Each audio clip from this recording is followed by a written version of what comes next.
Kolhapur police दल आणि जिल्हा परिषद यांच्या संयुक्त विद्यमानं पन्हाळा तालुक्यातील कळे इथं ग्राम सुरक्षा यंत्रणेबाबत मार्गदर्शन मेळाव्याचं आयोजन करण्यात आलं होतं। पन्हाळा तहसीलदार माधवी शिंदे या मेळाव्याच्या अध्यक्षस्थानी होत्या। या मेळाव्याला मार्गदर्शन करताना नाशिकच्या ग्राम सुरक्षा यंत्रणेचे संचालक DK गोरडे यांनी ग्राम सुरक्षा यंत्रणा ही आपत्ती काळात प्रत्येक नागरिकाला कशी सुरक्षित ठेवू शकते याबाबत उदाहरणासह पटवून दिलं। ग्रामीण सुरक्षा यंत्रणा संकट काळात नागरिकांना आणि प्रशासनाला वरदान ठरणार असून ही यंत्रणा पूर्णपणे स्वयंचलित असल्याचं सांगितलं।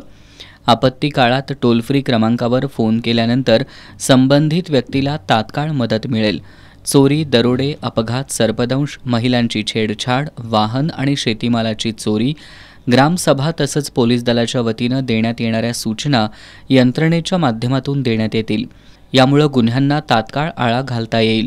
सर्व नागरिकांनी आणि ग्रामपंचायतींनी ग्राम सुरक्षा यंत्रणा कार्यान्वित करून आपल्या गावाचं कवच सुरक्षित करावं असं आवाहन त्यांनी केलं। पन्हाळ्याच्या तहसीलदार माधवी शिंदे यांनी यावेळी बोलताना या सुरक्षा यंत्रणेमुळे होणारे अनुचित प्रकार थांबणार असून यासाठी जी काही मदत लागेल ती करण्याची ग्वाही दिली।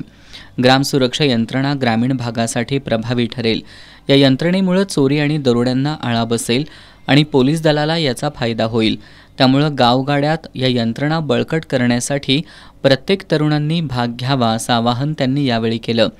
या कार्यक्रमाला विभागीय अधिकारी गणेश लोकरे, कळे पोलीस ठाण्याचे सहाय्यक पोलीस निरीक्षक रणजित पाटील, पन्हाळा गटविकास अधिकारी सोनाली माडकर, ग्राम सुरक्षा यंत्रणाचे कोल्हापूर जिल्हा समन्वयक विक्रमसिंह घाटगे, नितीन घोरपडे, रमेश भोरे, अंकुश शेलार, महादेव खाडे, रामदास पाटील, परिसरातील सरपंच, उपसरपंच, सदस्य, पोलीस पाटील, आशा सेविका, अंगणवाडी सेविका, सेवा संस्था, दूध संस्थांचे पदाधिकारी, आरोग्य, महसूलचे कर्मचारी आणि नागरिक मोठ्या संख्येनं उपस्थित होते।